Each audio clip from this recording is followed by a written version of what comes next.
탈무드 이야기. 요술 사과.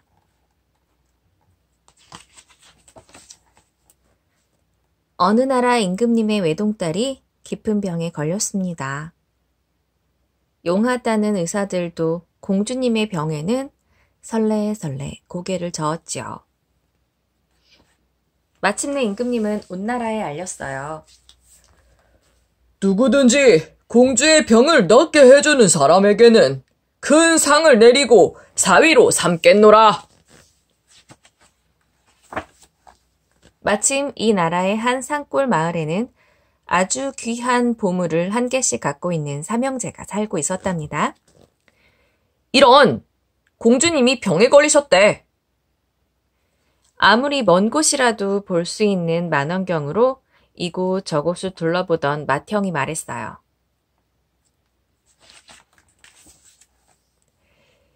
그럼 우리가 공주님의 병을 고쳐드리자. 삼형제는 하늘을 나는 둘째 마술 융단을 타고 왕궁으로 쏜살같이 날아갔습니다. 임금님, 이 사과는 어떤 병이든 씻은 듯이 낫게 할 수 있는 요술 사과입니다. 막내는 공주에게 요술 사과를 먹였어요.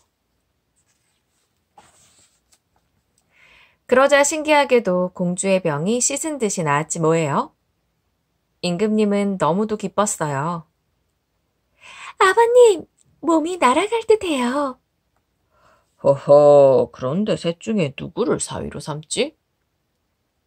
기쁨에 젖어있던 임금님은 사윗감을 결정하기가 무척이나 어려웠어요. 제 만원경 때문에 공주님이 아프다는 걸 알았으니 제가 공주님과 결혼해야 해요. 맏형이 큰 소리로 말했어요. 아닙니다. 제 융단이 없었더라면 이 먼 곳까지 어떻게 왔겠습니까? 둘째도 지지 않고 나섰습니다. 막내도 가만히 있을 수만은 없었어요. 여기까지 왔다 해도 요술 사과가 없었다면 공주님의 병이 나았을까요? 조용히 듣던 임금님이 말했습니다. 너희 둘은 여전히 보물을 가지고 있지만 막내는 보물을 바쳤으니 그를 사위로 삼겠다.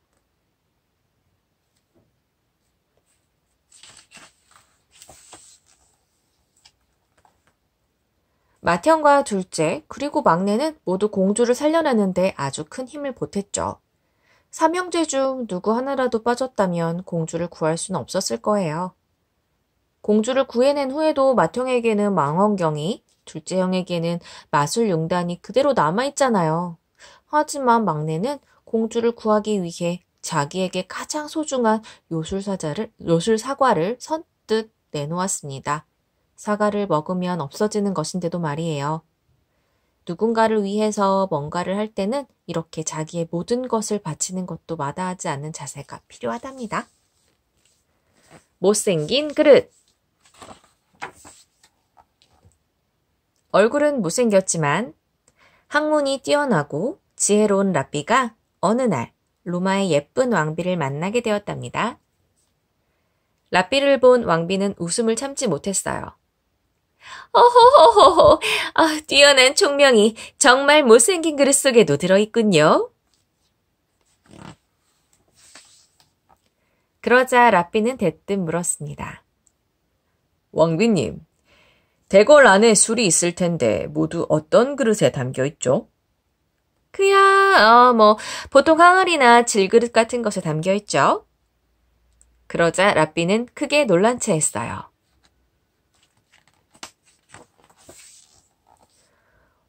왕비님같이 훌륭하신 분이 금이나 은그릇도 많을 텐데 왜 그리 보잘것없는 그릇에 술을 보관하십니까? 왕비가 생각해보니 그도 그럴 것 같았습니다. 라삐가 떠나자 왕비는 시종에게 명령했어요. 술을 모두 금과 은그릇에 옮겨 담아라.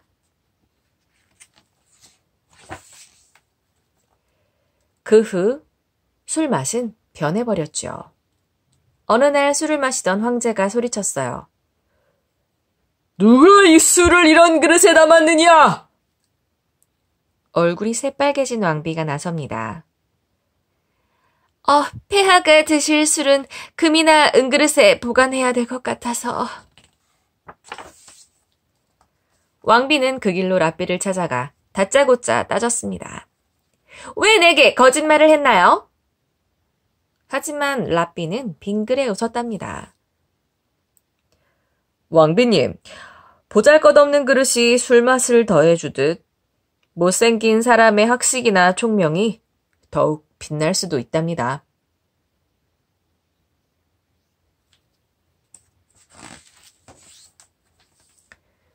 랍비는 유대인에게 스승과 재판관이며 때로는 어버이가 되기도 하는 존경받는 사람이에요. 로마의 왕비가 랍비의 못생긴 얼굴을 비웃었다가 큰 코 다쳤네요. 술을 금이나 은그릇에 넣어두면 그 맛이 변해버려요. 항아리나 질그릇에 담아놓아야 제 맛을 즐길 수가 있답니다. 아무리 귀중한 것이라도 때로는 하찮고 보잘것없는 그릇에 보관하는 것이 더 나을 때가 있다는 말이죠. 보기에 좋다고 해서 어디에든 다 잘 어울리고 좋은 건 아니랍니다. 오히려 하찮고 쓸모없는 것들이 이 세상의 많은 것들을 더욱 빛나게 해주는 경우가 얼마든지 많거든요. 포도원과 여우. 포도원에 탐스러운 포도송이들이 주렁주렁 열렸어요. 마침 지나가던 여우가 먹음직스러운 포도를 보고 군침을 삼키네요. 정말 맛있겠는걸? 여우는 포도원으로 들어가려고 했지만 울타리가 높고 촘촘히 쳐져 있어 들어갈 수가 없었어요. 옳지! 좋은 수가 있다. 여우는 그날부터 사흘 동안이나 쫄쫄 굶어 몸을 홀쭉하게 만들었어요. 마침내 울타리 안으로 들어간 여우는 정신없이 포도를 따먹기 시작했어요. 꿀맛이다. 냠냠냠. 실컷 먹었으니 이제 나갈까? 그런데 이를 어쩌죠? 뚱뚱해진 몸이 울타리 사이에 끼어 나갈 수가 없잖아요. 어쩔 수 없지. 다시 굶는 수밖에. 킥킥. 여우는 또 사흘을 굶고 나서야 겨우 포도원을 빠져나왔대요.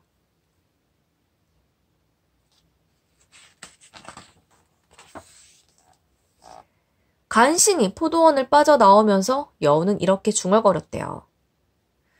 들어갈 때나 나올 때나 내 뱃속은 똑같구나. 어린이 여러분, 사람의 일생도 이와 마찬가지래요. 태어날 때 알몸으로 온 것처럼 죽을 때에도 아무것도 가지고 갈 수가 없는 것이지요. 그러니 순간의 욕심을 채운 것이 뭐 그리 큰 기쁨이 될까요? 사람이 죽어서 남겨놓는 것 중 가장 중요한 것은 착한 마음과 행동이랍니다. 우유에 빠진 개구리.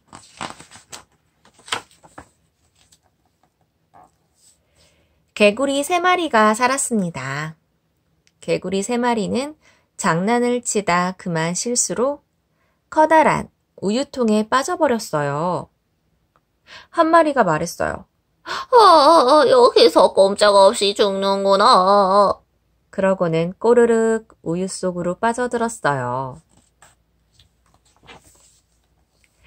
하느님, 제가 뭘 잘못했지요? 또 한 마리는 하늘을 원망하며 우유 속에 빠져 죽었어요. 남은 한 마리는 계속 헤엄쳤어요. 살아날 방법이 있을 거야. 개구리는 힘이 다할 때까지 움직였지요. 과연 어떻게 됐을까요? 그때 팔 밑에 뭔가 딱딱한 게 닿았어요. 개구리가 계속 움직였기 때문에 우유가 엉겨 버터가 된 거예요. 야호! 이제 살았다! 개구리는 덩어리 진 우유 위에서 힘차게 발을 굴러 우유통 밖으로 뛰어 올랐답니다.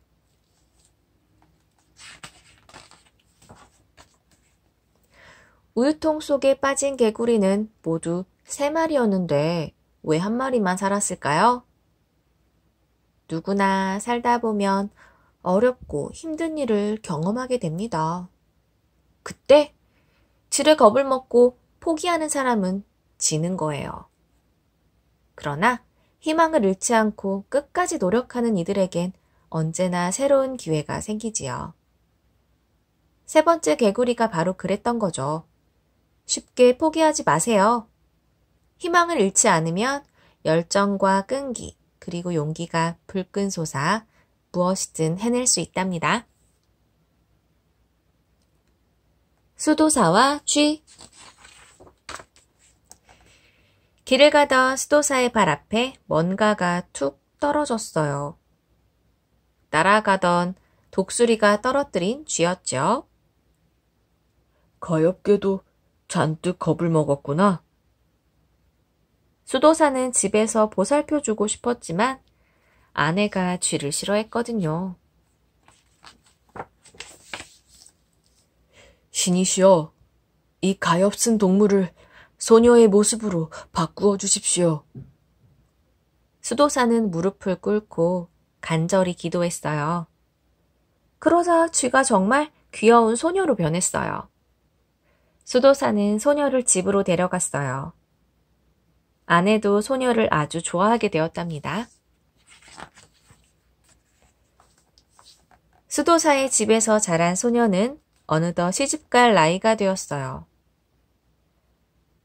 하루는 수도사가 물었어요. 넌 어떤 사람과 결혼하겠느냐? 전 세상에서 제일 강한 분의 아내가 되고 싶어요. 세상에서 제일 강한 건 바로 햇님이지. 수도사는 소녀의 신랑감을 찾으러 떠났어요. 수도사는 햇님을 찾아가 물었어요. 세상을 밝게 비추는 햇님, 당신은 세상 무엇보다 강하지요? 그러자 햇님이 말했어요. 물론 나는 강해요. 하지만 구름이 날 가린다면 아무 소용없답니다. 햇님의 말을 들은 수도사는 구름을 찾아갔어요. 햇님도 가릴 수 있는 구름님, 당신은 세상에서 제일 강하지요? 그렇지요. 하지만 나도 바람이 부는 대로 흘러갈 뿐이에요. 수도사는 이제 바람을 만나야 했어요. 바람님, 당신이 세상에서 제일 강하다죠? 내가 아무리 강하다 해도 저기 저 우뚝 솟은 큰 산은 움직일 수가 없다오. 수도사는 산을 찾아갔습니다. 햇님보다도 구름보다도 바람보다도 강한 산님, 당신이 세상에서 가장 강한 분인가요? 그러자 산이 말했어요. 아닙니다. 전 조그만 쥐가 온몸에 구멍을 내도 꼼짝 못하는걸요. 마침내 수도사는 쥐를 찾아갔어요. 그리고 소녀와 결혼해 줄 것을 부탁했지요. 쥐님, 세상에서 당신이 제일 강하군요.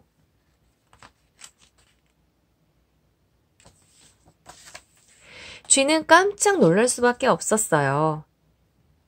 말도 안 돼요. 쥐인 제가 어떻게 사람과 결혼할 수 있겠어요. 수도사는 소녀에게 돌아왔어요. 내가 만난 것 중 제일 강한 것은 쥐란다. 다시 쥐가 되어 결혼하겠니?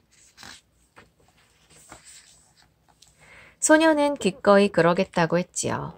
수도사는 간절히 기도하여 소녀를 다시 쥐로 만들었어요. 쥐의 모습으로 돌아간 소녀는 세상에서 제일 강하다는 쥐와 결혼하여 행복하게 살았답니다.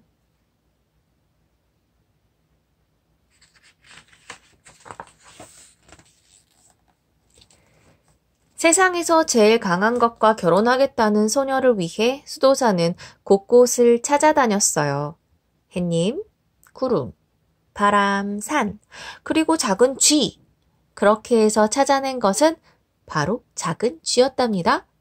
소녀도 원래는 조그만 쥐였잖아요. 그렇다면 정말 쥐가 세상에서 제일 강한 걸까요? 강하다는 건 힘만으로 비교할 수 없어요. 잘 살펴보면 누구에게나 남보다 뛰어난 면이 하나씩 있게 마련이죠. 그것을 찾아 잘 튀어나간다면 모두가 강해질 수 있을 거예요. 빌린 달걀. 소년들이 모인 즐거운 식사 시간. 배가 고팠는지 이 소녀는 제 몫의 음식을 후다닥 먹어치우네요. 식사 시간은 아직 남았는데 소년의 옆에 친구에게 말했어요. 네 삶은 달걀 한 개만 빌려줄래? 친구는 거드름을 피우더니 조건을 내세웠어요. 앞으로 이 달걀이 내게 가져다 줄 이익까지 모두 갚는다면 빌려주지. 소녀는 그러겠다고 굳게 약속하고 삶은 달걀을 맛있게 먹었답니다. 그리고 몇 달이 지난 후 친구가 소년을 찾아왔어요. 내 달걀 100개를 돌려줘야겠어. 달걀을 빌린 소녀는 깜짝 놀랐어요. 난 달걀 딱 한 개만 꿨잖아. 그 달걀이 깨서 병아리가 됐다고 생각해봐. 병아리가 닭이 되고 그 닭이 다시 알을 낳는다면 그동안 달걀 100개는 더 나았을 거라고.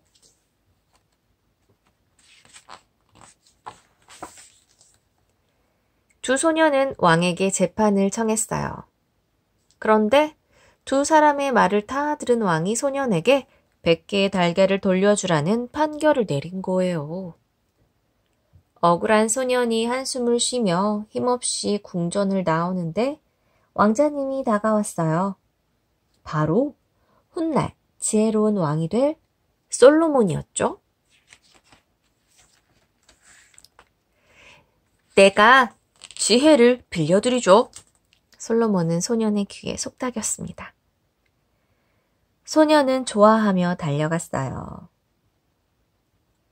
다음 날 왕의 군대가 행진할 시간. 소년은 밭에 나가 삶은 콩을 심었어요.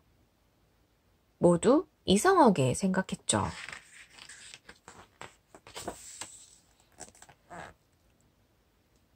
삶은 콩을 심는다고 콩이 나나?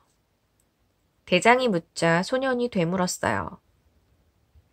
삶은 달걀은 병아리가 되나요? 매일 군대가 지날 때면 소년은 나가서 삶은 콩을 심는 일을 되풀이했어요. 이상한 소년의 소문이 전국으로 퍼져나갔어요. 마침내 왕도 이 소문을 듣고는 무릎을 탁 쳤죠. 자신의 판결이 틀렸다는 것을 안 거예요. 왕은 두 소년을 다시 불렀어요. 그리고 이렇게 말했답니다.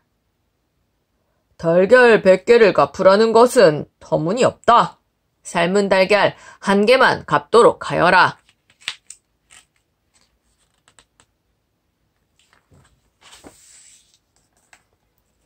솔로몬은 어렸을 때부터 지혜로웠어요. 왕이 솔로몬의 지혜를 빌릴 때도 있을 정도였죠. 달걀이 깨어서 병아리가 되고 병아리는 닭이 되고 그 닭이 또 알을 낳고 이러다간 삶은 달걀 한 개를 빌리고서 얼마나 갚아야 할지 셀 수도 없겠네요. 어린 솔로몬의 지혜가 소년을 구해주었어요. 원래 없는 것에 대한 책임을 소년에게 덮어 씌울 수는 없는 것이죠. 삶은 콩을 심는다고 싹이 나질 않듯이 삶은 달걀에서 병아리가 깨어나올 수는 없잖아요. 도둑 맞은 돈자루. 한 장사꾼이 도시에 왔어요.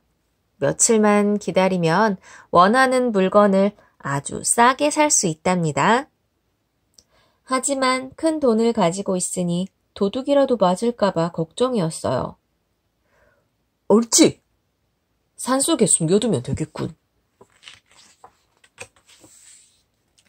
장사꾼은 구석진 나무 아래 땅을 파서 돈자루를 묶고는 살짝 표시를 해뒀답니다.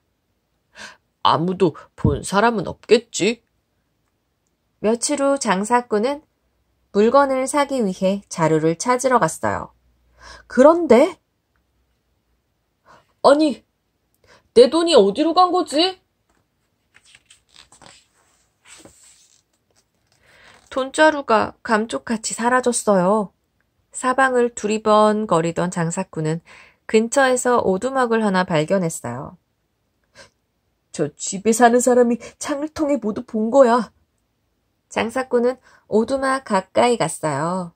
장사꾼은 오두막의 문을 똑똑똑 두드렸어요. 그러자 한 노인이 나왔습니다.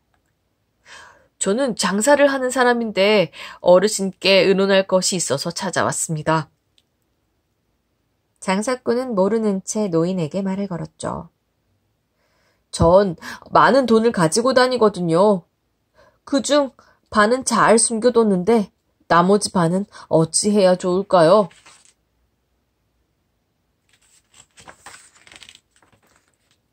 노인은 장사꾼의 말에 귀가 번쩍 뜨였지만 태연한 척 웃으며 말했어요. 반을 숨겨둔 곳에 함께 둬야지. 역시 어르신은 지혜로운 분이시로군요. 노인의 말을 듣고 장사꾼은 정말 고맙다고 호들갑을 떨며 오두막을 나왔습니다. 그리고는 장사꾼은 숲속에 숨어 있었어요. 조금 있으니 오두막에서 노인이 자루 하나를 짊어지고 나왔어요. 바로 장사꾼이 잃어버린 돈자루였어요. 노인은 부지런히 땅을 파고 원래 있던 자리에 돈자루를 다시 묻었어요.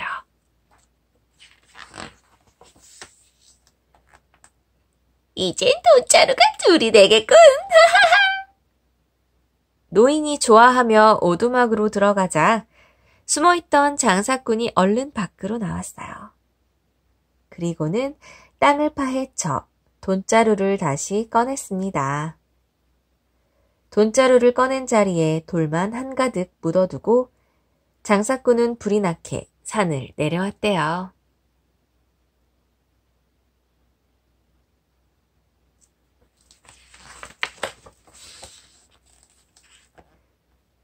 나중에 땅을 파본 노인의 얼굴이 어땠을까요? 생각만 해도 재미있죠? 장사꾼은 돈을 잃어버렸지만 침착하게 행동했어요. 한번 돈을 훔친 욕심쟁이 노인이 또다시 욕심 부릴 거라는 걸 알았던 거예요. 지혜로운 장사꾼의 생각이 딱 들어맞았죠? 욕심쟁이 노인이 제 손으로 돈자루를 다시 묻어놓더니 결국엔 무거운 돌자루만 가져가게 생겼잖아요. 아무리 어려운 일을 당했더라도 차근차근 생각해 보세요. 그곳엔 분명 지혜로운 해답이 있을 거예요. 혀의 힘. 임금님이 병에 걸렸습니다. 암사자의 젖을 먹어야 낫는 병입니다. 의사가 말했어요. 하지만 무서운 사자의 젖을 어떻게 구할 수 있을까요? 궁전에서는 사자의 젖을 구해오는 사람에게 상을 내리겠다고 온 나라에 알렸어요. 한 소년이 결심했어요. 반드시 내가 암사자의 젖을 구하고 말 거야. 그리고 산으로 갔습니다. 소년은 사자의 동굴을 발견하고 근처에 숨었어요. 그리고는 어미 사자가 먹이를 구하러 간 사이에 새끼들을 훔쳤습니다. 돌아온 어미 사자는 새끼들이 없어진 걸 알았어요. 새끼를 잃은 어미는 슬픔에 잠겨 먹지도 않고 시름시름 앓았어요. 며칠이 지난 후 소녀는 새끼를 한 마리씩 어미 사자에게 데려다 줬어요. 그러면서 사자와 소녀는 차츰 친해졌어요.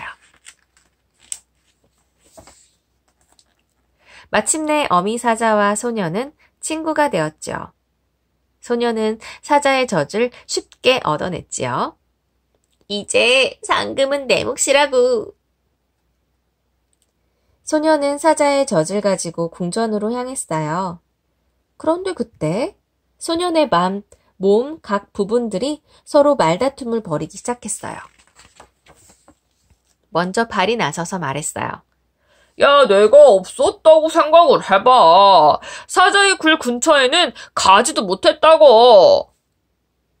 눈도 지지 않고 말했어요. 야, 내가 없었다면 사자가 어디 있는지는 알 수 있었겠어? 내 공이 제일 크다고. 내가 튼튼하지 않았더라면 사자를 보자마자 놀라 기절했을걸. 심장의 말이었죠. 혀도 나섰어요. 너희들의 공도 다 내가 말해줘야 한다는 걸 모르는군. 그러자 모두 혀를 비웃었어요. 시끄러워. 조그만 게 뭘 했다고. 하지만 혀는 기죽지 않았어요. 어디 두고 보자. 드디어 소년이 임금님 앞에 선 순간 혀는 엉뚱한 말을 해버렸어요. 여기 개의 젖을 가져왔습니다.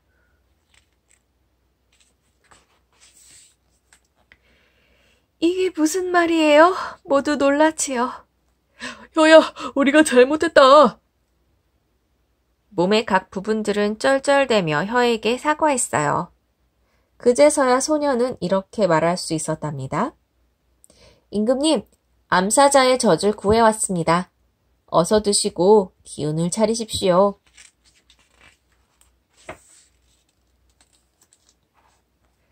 소년이 위험을 무릅쓰고 사자의 젖을 구했군요. 그런데 몸 각 부분들은 하나같이 자기가 잘났다고 우기면서 보잘것없는 혀를 비웃었어요. 임금님, 이건 개의 젖이옵니다. 무시를 당한 혀는 임금님 앞에서 이렇게 말해버렸죠? 몸의 각 부분들은 그제서야 조그마한 혀가 얼마나 소중하고 중요한지 깨달았을 거예요. 아무리 작고 하찮아 보여도 저마다 중요한 역할을 하고 있다는 것 잊지 마세요.